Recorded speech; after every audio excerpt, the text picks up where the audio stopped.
കഴിഞ്ഞ എന്റെ മുമ്പിലത്തെ കോപ്പ വരെ നമുക്ക് കോപ്പ കിട്ടി, മനസ്സിലാവണ്ട. അതുകൊണ്ട് വേൾഡ് കപ്പ് നിങ്ങൾക്ക് കിട്ടിയത് എപ്പോഴാണ്? അതുവരെ നിങ്ങൾ മുന്നാടിയിട്ടുണ്ടാ? ഞങ്ങൾ ഒറ്റ കാര്യം ചോദിക്കുന്നത്, നീ ജനിച്ച് ഇത്രയും കാലത്തിനിടയിൽ ഒരു കപ്പ് പോലും കാണാത്ത ടീമിന് വേണ്ടിയിട്ട് നീ കഴിഞ്ഞ വേൾഡ് കപ്പ് വരെ വെയിറ്റ് ചെയ്തില്ല. നീ അത്ര ഞങ്ങൾക്ക് വെയിറ്റ് ചെയ്യേണ്ട വന്നിട്ടില്ല, മനസ്സിലാവണ്ട. വരുന്നല്ലേ അപ്പ സംസാരിക്കാൻ ഒരു മിനിറ്റ്. ഈ ജേഴ്സി ഇതൊക്കെ വേൾഡ് കപ്പ് എടുത്ത ജേഴ്സി, മനസ്സിലാവണ്ട. ഈ ജേഴ്സി വേൾഡ് കപ്പ് എടുത്ത ജേഴ്സിയാ. നീ ഒറ്റ വേൾഡ് കപ്പ് എടുത്ത ജേഴ്സി അല്ലേ? ഞാൻ 2 വേൾഡ് കപ്പ് ജേഴ്സി രണ്ടെണ്ണം ഉണ്ട്. ഒന്ന് ജർമ്മനായിട്ട് സഹനപ്പെട്ടാണ്. അത് കണ്ട, ഇത് ഫുട്ബോളാണ്. തോൽവിയും വിജയം ഒക്കെ ഉണ്ടാവും, മനസ്സിലുണ്ടാ. പിന്നെ ഒരു കാര്യം ഞാൻ പറയാം, ബ്രസീലാണ് 100% തിരിച്ചു വരും. പക്ഷേ നിങ്ങൾ ഉണ്ടാവുമെന്ന് മാത്രം നോക്കിയാൽ വേണ്ടിട്ട് അല്ല. അതൊന്നും നമ്മൾ സംസാരിക്കില്ല. അത് സംസാരിച്ചു കഴിഞ്ഞാൽ അത് വേറെ രീതിയിൽ പോകും. അത് മറ്റുള്ളവരെടുത്തോട്ടെ, മറ്റുള്ളവർ സംസാരിച്ചോട്ടെ. എന്താ മനസ്സിലായി? സത്യല്ലേ? അതിനെ കുറിച്ച് നമ്മൾ സംസാരിക്കണം. പക്ഷെ ഞാൻ പറഞ്ഞതല്ല, ഇവർ ഇത്രയും കാലം ജനിച്ച് ഇത്രയും കാലം ഇവന് ഒരു കപ്പ് പോലും കാണാത്ത ഇവൻ ഫ്ലെക്സും വെച്ചിട്ടുണ്ട്. എല്ലാ വേൾഡ് കപ്പിനും ജേഴ്സി ഇട്ടിട്ടുണ്ട്. എല്ലാ കോപ്പ അമേരിക്ക ജേഴ്സി ഇട്ടിട്ടുണ്ട്. നമ്മളോട് പറയുന്നത് എല്ലാ വേൾഡ് കപ്പും കളിച്ച്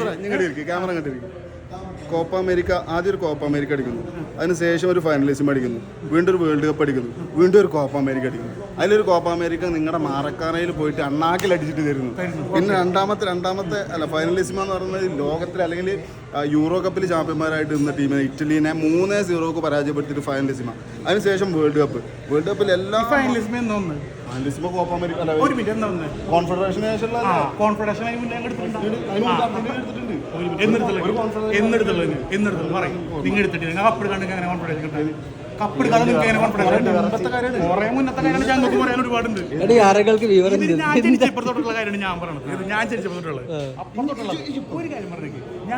ഞാനൊരു ബ്രസീൽ ഫാനാവണം. നിങ്ങൾ അണ്ണാക്കിൽ തരണമാണ്. ഞാൻ ഫസ്റ്റ് ബ്രസീൽ ഫാനല്ലായിരുന്നു, ഞാനൊരു ഇംഗ്ലണ്ടിന്റെ ഫാനായിരുന്നു. പിന്നെ ഉള്ള കാര്യം പറയണേ, ഞാൻ ബെക്കാമിലൂടെ ഒരു ഇംഗ്ലണ്ടിന്റെ ഫാനായിരുന്നു സത്യമായിട്ടും. പിന്നീട് റൊണാൾഡോയിലൂടെയാണ് വരുന്നത്. റൊണാൾഡോയിലൂടെയാണ് ബ്രസീലിലേക്ക് വരുന്നത്. പിന്നെ ഇവരൊരു അവസ്ഥ ഒന്നും ഒരു കാലത്തും ബ്രസീലിന് വരില്ല. അത് 100% ഉറപ്പ്. നിങ്ങളൊരു അവസ്ഥ ഞാൻ ഉറപ്പ് പറയുന്നു, 100% വരില്ല. നിലവിൽ ബ്രസീൽ ടീമിന്റെ സ്ട്രക്ചർ, നിലവിലെ ബ്രസീൽ ടീമിനെ ഇപ്പൊ ബാധിച്ചിട്ടുള്ള പ്രശ്നം എന്താണെന്നാണ് എൻ്റെ ഒരു ബ്രസീൽ ടീമിനെ ബാധിച്ചില്ലെന്ന് പറഞ്ഞാൽ ഒന്ന് ഇംഗ്ലണ്ടിനെ ബാധിച്ചെന്നുള്ള സംഭവം സംഭവിച്ചുള്ള വെച്ചാൽ ഒരുപാട് പ്ലേയേഴ്സായി. എല്ലാ പൊസിഷനിലും ഒരുപാട് പ്ലേയേഴ്സായി. പിന്നെ ഫേവറേറ്റുകളായി ഓരോരുത്തർക്കും വേറെ അതെവിടെ പറയണേ. ഒരു ടീം സെറ്റ് ആവണ്ടായി ആദ്യം. ടീം സെറ്റുണ്ട്. നിങ്ങളെ പോലെ എന്ന് പറഞ്ഞാൽ നിങ്ങൾ അങ്ങനെയല്ല. നിങ്ങളെന്ന് പറഞ്ഞാൽ എല്ലാവരെയും തടഞ്ഞിട്ട് ഇപ്പം നമ്മുടെ ടെവസ്, അതുപോലെ നിങ്ങളുടെ ഡിബാല ഒക്കെ ഇതിനെ തടഞ്ഞിട്ട് ഒരു മെസ്സിയിൽക്കാണ് നിങ്ങളുടെ ടീമിനെ കൊണ്ടുപോകുന്നത്. അത് നിങ്ങൾക്ക് അബദ്ധത്തിലേക്ക് പോകണത്. നിങ്ങൾ ഉറപ്പ് ഞാൻ പറയണേ, നീ ഒരു 5 വർഷം വെയിറ്റ് ചെയ്യും. അർജന്റീന എന്താവും നീ കണ്ടറിയും. ഒരു മിനിറ്റ് ഒന്നും വേണ്ട. ഈ ട്രാൻസ്ഫർ വിൻഡോ കടന്ന് ഏത് അർജന്റീന ഫാനിന ഒരു പ്ലെയറിനെ ഇത്ര ഉണ്ടായി? കഴിഞ്ഞ വേൾഡ് കപ്പ് കഴിഞ്ഞു. ഏത് അർജന്റീന പ്ലെയറിനാണ് ഏതെങ്കിലും ടീം കൊത്താൻ വേണ്ടിയിട്ട് വെയിറ്റ് ചെയ്തത്? നോർമൽ മൂവാണ്, മനസ്സിലുണ്ട്. നോർമൽ മൂവല്ല ഞാൻ പറഞ്ഞത്. ഒരു ഹൈപ്പ് ഉണ്ടാവണ മൂവ് ഏതുണ്ടായത്? ഒന്നും ഉണ്ടായിട്ടില്ല. ഇവർക്ക് ഉണ്ടാവാനുള്ള അവസരം ഇല്ലെങ്കിൽ ഇവർക്ക് എന്ന് പറഞ്ഞാൽ നിങ്ങൾക്ക് ഞാൻ പറയാം, നമ്മളാരും അറിയാണ്ട് ഒരു സംഭവം. നിങ്ങൾ കോപ്പം മേടിച്ചിട്ട് നിങ്ങൾ എന്തിന് എംബാപ്പേനെ കളിയാക്കിയത്, മറ്റുള്ളവരെ കളിയാക്കിയത്? എങ്ങനെ കളിയാക്കിയത്? എവിടെ കളിയാക്കിയത്? നീ വീഡിയോ കാണിച്ചത് മോനെ മനുഷ്യ ഉടനെ കളിക്കല്ല. ഇത് ഞങ്ങളെ ബ്രസീൽ റിയാദിലെ ബ്രസീൽ ഫാൻസിന്റെ പ്രസിഡന്റാണ് സംസാരിക്കുന്നത്. അവരോട് മുട്ടാൻ മാത്രം ആയിട്ടില്ല, മനസ്സിലല്ലേ? ഞങ്ങൾ എന്നും ഒറ്റക്കെട്ടായിരിക്കും.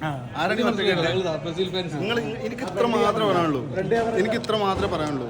എന്താ പറയുക, അങ്ങനെയല്ല, ഇങ്ങനെ തിരിച്ചു എനിക്ക് ഇത്ര മാത്രമേ പറയാനുള്ളൂ. അർജന്റീന എത്രയും കാലം കപ്പടിക്കാതെ നിന്നപ്പോൾ ആഘോഷിച്ചിരുന്ന ബ്രസീൽ ഫാൻസ് മറ്റേ സിനിമ പറഞ്ഞായിരിക്കും. അർജന്റീന എത്രയും കാലം കപ്പടിക്കാതെ നിന്നപ്പോൾ ട്രോളിനെയും കളിയാക്കിയിരുന്ന ബ്രസീൽ ഫാൻസിന് കിട്ടിയിട്ടുള്ള ഏറ്റവും വലിയ തിരിച്ചറിയാണിത്. അപ്പോൾ നിങ്ങൾ എന്ത് ചെയ്യുക? ഇപ്പോഴുള്ള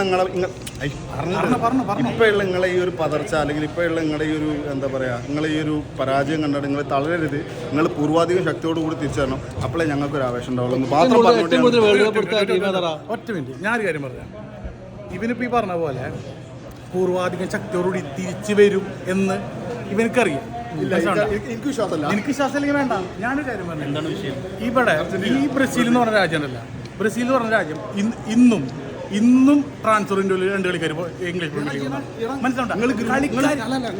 നിങ്ങൾ എന്താ പറയുക, ക്ലബ്ബുകളിൽ നിങ്ങൾ കിടുവാണ്, ക്ലബ്ബുകളിൽ നിങ്ങൾ കിടുക.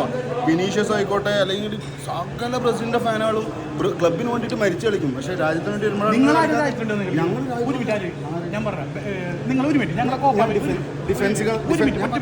ഞാൻ ചോദിക്കുന്ന ഒരു മറുപടി, കഴിഞ്ഞ കോപ്പ അമേരിക്ക നെയ്മറിനെ ഫൗൾ ചെയ്ത് അതിൽ നിങ്ങൾക്ക് ഒരു റെഡ് കാർഡ് പോലും കൊടുക്കാൻ പാടില്ല. ഇതൊക്കെയാണ് 1-0 ബ്രസീൽ തോൽക്കുമ്പോ പെനാൽറ്റി ബോക്സിൽ നമ്മളെ റാഫിനോനെ മൂക്കിന് കുത്തിയിട്ട് ഒട്ടമെന്റി മൂക്കിന് കുത്തിയിട്ട് ഇട്ടിട്ട് ചോര വന്ന് കിടക്കണം. റാഫിനെ ഒട്ടമെന്റിനെ പിടിച്ച് പൊന്തിക്കിന് റെഡ് കാർഡ് കൊടുക്കാനുള്ളതല്ല. ഇല്ലല്ലേ? അതാണ്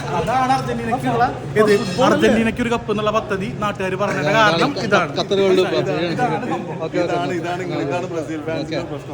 ഞാനൊരു കാര്യം പറയണ്ട, ഇവർക്ക് 5 വർഷം ഞാൻ കൊടുത്തുള്ള സമയം 5 വർഷം. ഏത് മെസ്സി യുഗങ്ങൾ കഴിഞ്ഞോടുകൂടി 5 മിനിറ്റ് 5 വർഷത്തിനുള്ളിൽ നീ പറയാൻ പോണ പേരുള്ള പേര് 5 വർഷത്തിനുള്ളിൽ എത്ര പ്ലേയേഴ്സ് ഉണ്ട്? ഗർണാഷോ അർജന്റീന, പിന്നെ ഗർണാഷോ പ്ലെയർ അല്ലേ? റൊമേറോ ഡിഫൻസിൽ കളിക്കുന്ന റൊമേറോ. നീ ഒരു സൂപ്പർ താരത്തിനെ പറയും. അങ്ങനെയാണെങ്കിൽ എല്ലാ രാജ്യത്തിലും എത്ര രാജ്യങ്ങൾ മോശം പ്ലെയർ ആണെന്ന് നിങ്ങൾ പരിഗണിക്കുന്നുണ്ട്. പിന്നെ എവിടെ പരിഗണിക്കും? അവൻ ആകെ 19 വയസ്സായുള്ളൂ. എന്ത് പരിഗണിക്കാൻ? 19 വയസ്സ് ഞങ്ങളുടെ കഴിഞ്ഞ വേൾഡ് കപ്പിന്റെ തുടക്കം മുതൽ തന്നെ പറയായിരുന്നു മെസ്സിക്ക് ഒരു കപ്പ് എന്ന് പറഞ്ഞിട്ടാണ് ഈ വേൾഡ് കപ്പ് തുടങ്ങിയത്. അത് അതേപോലെ തന്നെ മെസ്സിക്ക് തന്നെ കിട്ടുകയും ചെയ്തു. അത്രേ ഉള്ളൂ. മെസ്സിക്ക് കപ്പ് എന്നുള്ള ആ ഒരു എന്താ പറയാ, ആ ഒരു മുദ്രാവാക്യം നടപ്പിലാക്കി. ഞാനൊരു കാര്യം പറയട്ടെ, അത് നമ്മ പറയരുതെന്നാണ് ഞാൻ പറഞ്ഞത്. മനസ്സിലാവുണ്ടോ? അല്ല നമ്മൾ കുഴി തോണ്ടണമെന്നില്ല. ഫുട്ബോൾ കളിയാണ്. താഴ്ച ഉണ്ടാവും, പൊന്തലുണ്ടാവും എന്നുള്ളത് ബ്രസീൽ ടീമിന്റെ വളർച്ച കണ്ടു കഴിഞ്ഞാൽ നമുക്ക് എല്ലാവർക്കും മനസ്സിലാവുന്ന കാര്യം. ഇവരെ കാര്യം നോക്കിയാൽ മതി. ഞങ്ങളെ കാര്യം നോക്കിയിട്ട് ഞങ്ങളെ കാര്യം നോക്കുകയാണ്. അപ്പൊ തീർച്ചയായിട്ടും എനിക്ക് പറയാനുള്ള നിങ്ങളെ കാര്യത്തിൽ മാത്രം കുടിക്കട്ടെ മക്കളെ, കുടിക്കട്ടെ.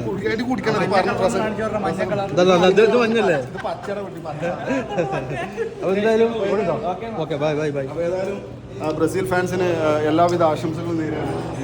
ഓടിക്കോ, കണ്ടുപോയി ഓടിക്കോ. അടുത്ത മത്സരത്തിൽ ഇനിയും കപ്പടിക്കാനും. ഇനി കപ്പല്ല. കരച്ചിലൊക്കെ കണ്ട് ഞാനതല്ല ചോദിക്കണേ, ഈ കരച്ചിലിന്റെ കാര്യം പറഞ്ഞു. ഞാനൊരു കാര്യം പറയട്ടെ, ഒരു മിനിറ്റ് നിങ്ങളൊന്ന് ജീവിച്ചിരിക്കണമെന്നില്ല. ബ്രസീലാരെ അവതാരം എന്താ ഇക്കണ്ട കാലം നിങ്ങൾ ഒരു കപ്പുമില്ല, ഒരു വിജയവും ഇല്ല, ഒരു ട്രോഫി ഇല്ലാണ്ട് ഫ്ലക്സും വെച്ച് ഞങ്ങളെ മുന്നിൽ കൂടെ നടന്നിട്ടില്ല. ഞങ്ങൾ 5 വർഷമായിട്ടുള്ളൂ ഒരു കപ്പ് കിട്ടിയിട്ട്. 5 വർഷം ഒരു കപ്പില്ല, അല്ലെങ്കിൽ ഒരു കപ്പില്ല, ഒരു ഇൻഡിവിജ്വൽ ട്രോഫി ഇല്ല. എന്നിട്ടും ഫാൻസിന്റെ കാര്യത്തിൽ ഒരു കുറവില്ല. അപ്പൊ ഞങ്ങൾക്ക് ഒരു കുറവില്ല. എവിടെ കുറവുണ്ട്? നിങ്ങൾ മാത്രം പറഞ്ഞ കാര്യം ആരെങ്കിലും മാത്രമേ പറഞ്ഞത്. നിങ്ങൾ പറയണമെന്നറിയോ? 5 വർഷത്തോണ്ട് ഞങ്ങൾ തോറ്റ്, നിങ്ങൾക്ക് കപ്പിട്ട് 5 വർഷം കൊണ്ട്. അതുകൊണ്ട് ഞങ്ങൾ ഇല്ലാണ്ടായി. അതെന്ത് വർത്താനം തളർന്നേ? ഞാനൊരു കാര്യം പറയും, ഞാൻ ഇപ്പോഴും നിങ്ങളോട് സംസാരിക്കില്ല. ഞാൻ കാര്യങ്ങളെല്ലാം സംസാരിക്കാറുണ്ട്. നിങ്ങൾ സംസാരിക്കാറുണ്ട്. നിങ്ങളായിട്ട് 3 ടീം ഉണ്ടാക്കാനുള്ള ടീം ഇപ്പോഴും ഉണ്ട്.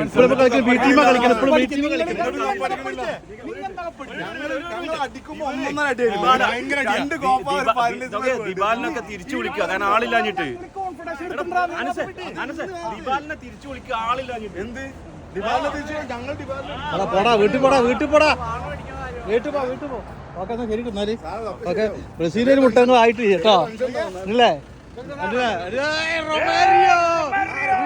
ബ്രസീൽ ഫാൻസിന്റെ സെക്രട്ടറി ഓക്കെ.